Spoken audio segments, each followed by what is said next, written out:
Hello everyone. ఇవాళ మనతో పాటు ఉన్నారు creative director and political analyst Geetha Krishna గారు. వారితో మాట్లాడదాం. Hello sir. హాయ్.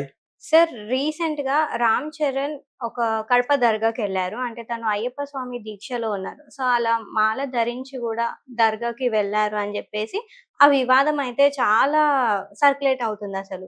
సో, దాన్ని మీరెలా జూస్తారు? కడప దగ్గర ఒక దర్గా ఉంది. అక్కడికి వెళ్లి మన మనసులో అనుకున్నది జరుగుద్దని జెప్పేసి చాలా మందికి హ్మ్. తెలుసు. అదే విధంగా అజ్మీర్ ఒకటుంది. నేను హ్మ్. అజ్మీర్‌లో కూడా ఎళ్ళాను. చాలా బావుంటదక్కడ నార్త్‌లో. హ్మ్. సో, ఆహ్, ఇక్కడే మనకు ఉన్న సౌలభ్యంలో మెడ్రాస్‌లో ఉన్న దర్గా కూడా మౌంట్ రోడ్ మధ్యలో ఉంటది. ఓకే. దానికి కూడా ఎళ్తాడు. ఒక 5, 600 బిర్యానీ ప్యాకెట్లు పార్సెల్ చేయించుకొని ఏఆర్ రెహమాన్ ఎళ్తాడు. A R Rahman mother Muslim, father Hindu. హ్మ్. అంచేత ఆహ్, ఇతను మ్యూజిక్ డైరెక్టర్ అయ్యే వరకు దిలీప్ అనే పేరుతో ఉండేవాడు. ఎందుకొచ్చిన ముస్లిం పేరు అని చెప్పేసి హ్మ్. అది డిసడ్వాంటేజ్ అనుకునేవాడు. ఏం కాదు యాక్చువల్‌గాను. ముస్లిమ్స్‌కి అనేది ఇండియాలో they are part and parcel కాబట్టి అదేమి లేదు. కానీ అతను దిలీప్ అని పిలిపించుకున్నాడు. ఎప్పుడైతే అతను మ్యూజిక్ డైరెక్టర్ అయిపోయాడో సేమ్ ఇయర్ అనుకుంటా ఒక సంవత్సరం అటు ఇటులో ఈ దర్గాకు అక్కడికెళ్ళి ఒక మహమ్మద్ ఒక గురువుగారి దగ్గరికెళ్ళి కంప్లీట్‌గా మళ్ళా ఇస్లాంగా మారాడు. ఓకే. యాక్చువల్‌గా ఇస్లామే వాళ్ళ మదర్ ఇస్లాం. హ్మ్. వాళ్ళ సిస్టర్ నా వైఫ్ క్లాస్‌మేట్ కూడాను. క్లాస్‌మేట్, స్కూల్‌మేట్ విద్యోదయాలు మెడ్రాస్‌లో. సో, మళ్ళీ ముస్లిమ్స్ వాళ్ళు మదర్ ఏ భాష మాడితే అదే కదా వాడతాం మనం. అవును. ఫాదర్ ఒకవేళ ఇంకోటైనా కూడా తల్లి మదర్ టంగ్ అని హ్మ్. ఎందుకంటారు? ఆమె పెంపకంలో ఉంటాం కాబట్టి అలాగే విధంగా అది ముస్లింగానే పెరిగాడు. ఎందుకొచ్చిన కాంట్రోవర్సీ అని దిలీప్ అని పెట్టుకున్నాడు. హ్మ్. సో, అతను అక్కడికెళ్తాడు. మక్కా ఎళ్తాడు. హ్మ్. ఆల్మోస్ట్ ఎవ్రీ ఇయర్ వెళ్తాడనుకుంటా. ఏ సీజన్‌లో వెళ్తాడో తెలీదు. వెళ్ళినా కూడా అక్కడ అఫీషియల్లీ అంటే A R Rahman is now world famous కాబట్టి అక్కడికెళ్ళినా కూడా కొంచెం జాగ్రత్తగా ఎళ్ళాలి. అక్కడ హ్మ్. అంత జనం ప్రపంచంలో ఎక్కడ చూడం మనం. సో, ప్రతి సంవత్సరం వింటా ఉంటాం. తొక్కిసలాడలో ఎంతమంది ఇలా హ్మ్. పోయారని చెప్పేసి. Still they go. అదే మన కాశీలో వెళ్ళినట్టు. సో, ఇది రామ్ చరణ్ అతనితోటి ఒక సినిమా చేస్తున్నాడు ఇప్పుడు. ఎవరో డైరెక్టర్ బుచ్చిబాబు అన్న డైరెక్షన్‌లో ఏఆర్ రెహమానే మ్యూజిక్. ఓకే. సో, ఎక్కడో కలిసుంటారు. అక్కడికెళ్తే మంచిదని ఎవరు చెప్పారు? హ్మ్. ఏఆర్ రెహమానే చెప్పాడు. ఎవరు చెప్పారు? మంచి జరుగుద్దని చెప్పాడు. ఆల్రెడీ కొంచెం ప్రాబ్లమ్‌లో ఉన్నాడు. 'గేమ్ చేంజర్' హ్మ్. ఆ సినిమాల్లో ఆ డైరెక్టర్‌కి ఫ్లాప్ అవ్వడం వలన 'దిల్ రాజు' కూడా ప్రాబ్లమ్‌లో పడ్డాడనమాట. ఆ సినిమా బానే ఉండుంటది. హ్మ్. కానీ ఈలోగా జనాలకి ఒక ఎక్స్‌పెక్టేషన్‌తో ఆడొద్దని చెప్పాను ఆ సినిమా. ప్రస్తుతం పాన్ ఇండియా అని ఎక్స్‌పెక్టేషన్ ఎంత పవర్‌ఫుల్‌గా ఉంటే అంత బాగా హ్మ్. ఆడద్ది. సో, ఇవన్నీ మంచి జరగాలనే ఉద్దేశంతోటి జరుగుతాయని చెప్పేసి ఎవరో చెప్పుంటారు. రెహమానే చెప్పాడు. మ్యూజిక్ డైరెక్టర్ ఎవరో చెప్పారు. అతను అంత ఊహించలేదు. ఇది ఇది కాంట్రవర్సీ అవుతుంది. Because is a global star కింద పేరు తెచ్చుకున్నాడు. పెద్ద స్టార్ మన తెలుగు నుంచి. సో, అటువంటిది మామూలుగా ఎళ్లి దర్గాకెళ్ళి 2 నిమిషాలు ఉంటది. దండం పెట్టేసుకొని స్టార్ కాబట్టి పోలీస్ ప్రొటెక్షన్ అని అడిగారు. రామ్ చరణ్ కాబట్టి ఆ చుట్టుపక్కల ఉన్నోళ్ళు అందరూ వస్తారు. ఆ విధంగా కొద్దిగా హడావుడి చేశారు. హడావుడి చేయమన్నట్టు చెయ్యమని ఉన్నాడు. హ్మ్. అతను నిజంగా హృదయపూర్వకంగా ఎళ్ళుంటాడు. దాన్ని హిందూ ధర్మమును కాపాడే కొంతమంది స్వామీజీలు, బీజేపీ ఛానెల్లున్నాయి ఇక్కడ. బీజేపీ సెల్ అంటారు. వాళ్ళు ఇదేదో పెద్ద తప్పు కింద భూతద్దంలో చూపిస్తున్నారు. ఒకటి దర్గాకెళ్ళటం వీళ్ళకిష్టం లేదు. వెళ్ళినా కూడా అయ్యప్ప మాలతో వెళ్ళటం అసలిష్టం లేదు. హ్మ్. వెళ్ళినా కూడా బొట్టు జరుపుకుంటా వెళ్ళటం అనేది అసలిష్టం లేదు. 3 తప్పులు చేశారంటారనమాట. అదేదో సాగర సంఘంలో అంటాడు.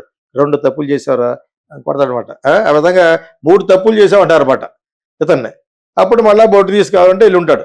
వెళ్ళాడని ఈయనెవరో చెప్పారు కదా! ఆ విధంగా వెళ్ళుంటాడు. ఇయన్నీ నాన్‌సెన్స్ యాక్చువల్‌గా. ఒక నమ్మకం ఉంది. సెక్యులర్ స్టేట్ ఆఫ్ గవర్నమెంట్‌లో ఉన్నాం. మన ఇందులో ఉన్న దేశంలో ఉన్నాం. అన్ని మతాలని గౌరవించాలని నేను 35 సంవత్సరాలు నా సినిమా ప్రతి సినిమాలో ముగ్గురిని చూపిస్తాను. ఏదో సందర్భాలు ఏర్పాటు చేస్తాననమాట. హ్మ్. అంచేత నాకు అది లేదు. నేను I'm proud to be Hindu. హ్మ్. హిందూగా పుట్టాను, హిందూగానే చచ్చిపోతాను. నాకు గర్వం ఉంది. అయినా కూడా వేరే మతాల్ని అగౌరవపరచకూడదనేది నాకేం ఓట్లు అవసరం లేదే. నా హృదయంలో మాట చెప్తున్నాను. ఇవి ఓట్లు అడిగేవాళ్ళ యొక్క మాటలు ఇయన్నీని. నాకు ఓట్లొద్దు, నేను ఎలక్షన్‌లో నిలబడను. నాకది పడదు. నా నేను హ్యాపీగా బతకాలి.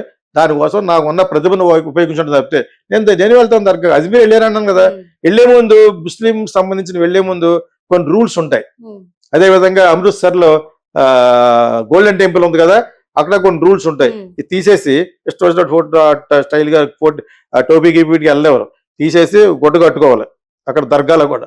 ఇక్కడ దర్గా, అక్కడ అక్కడ గోల్డెన్ టెంపుల్ అంటారు. హ్మ్. ఆ! సో, వాళ్ళు ఎక్కడికెళ్తే వాళ్ళు రూల్స్ పాటించాలి. నేను అదే కదా అంటున్నాను. తిరుపతి టెంపుల్‌గా రాకూడదని అనుకుంటే వెళ్ళకూడదు. దూరంగా దండం పెట్టుకోవడమే. దేవుడు అన్ని చోట్ల ఉంటాడు. సర్వాంతర్యామి అంటారు భగవంతుడు. అంచేత దర్గాకి బయట ఉండి కూడా దండం పెట్టుకోవచ్చు. తిరుపతి బయట ఎక్కువ రష్గా ఉందనుకోండి, బయటకు వచ్చేది నమస్కారం నేను రాలేను, నా ఆరోగ్యం ఇదిగా లేదు అని దండం కూడా పెట్టించుకోవచ్చు.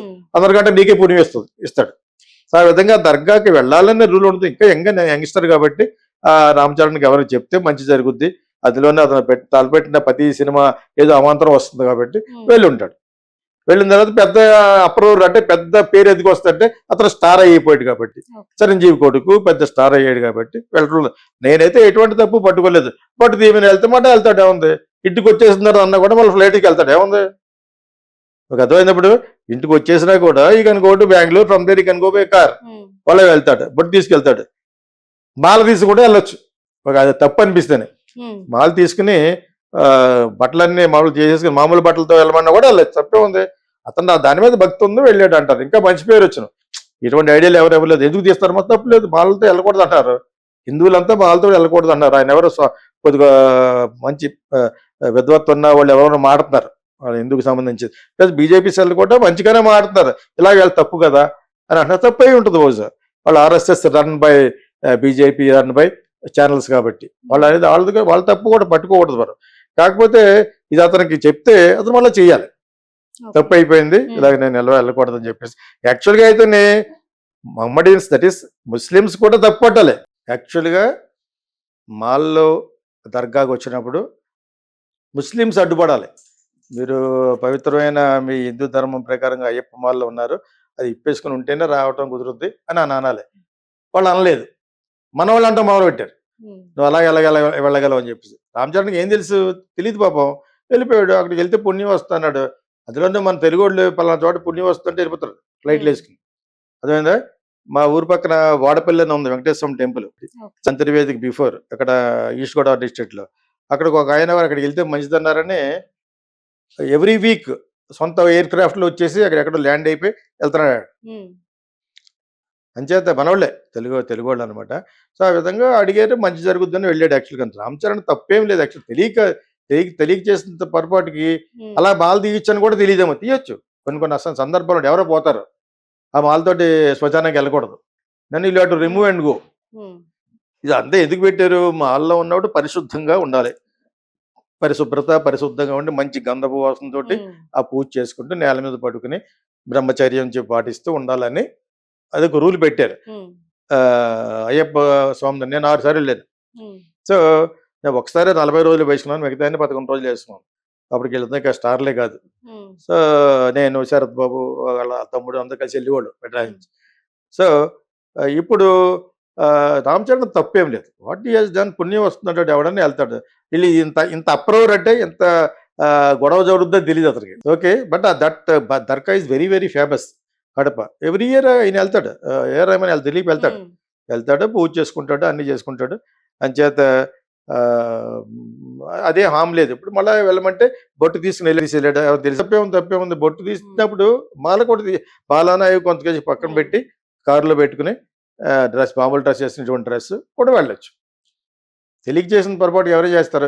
ఇదే క్రిస్టియన్స్ అనుకో, మనం ఇచ్చిన ప్రసాదం కూడా తినరు కాదా, మన ఇచ్చిన జాబులు మటుకు కావాలి. తిరుపతిలో మనం ఇచ్చిన జాబులు కావాలి. బయట అమ్ముకునే తాయిత్తులు గీత్తులు అన్ని అమ్మేవాళ్ళు ఎవరో ముస్లింసే. ఎక్కడ చూసావయ్యి ఈ తాయిత్తులు ఇవన్నీ ఉంటాయి కదా, అమ్మేదంతా వాళ్ళే. తప్పు లేదు, జీవనోపాధికి వాళ్ళు ఇష్టం వచ్చిన ఏం చేయొచ్చు. అది చూసి చాలా హ్యాపీ ఫీల్ అవుతాను. అమ్మేది ముస్లిం, షాప్ ఓనర్ క్రిస్టియన్, కొనుక్కునేది హిందూ. తప్పులేదు అసలు. నేషనల్ ఇంటిగ్రేషన్ అంటారు దాన్ని. సో ఆ విధంగా అతనికి తెలియజేశాడు.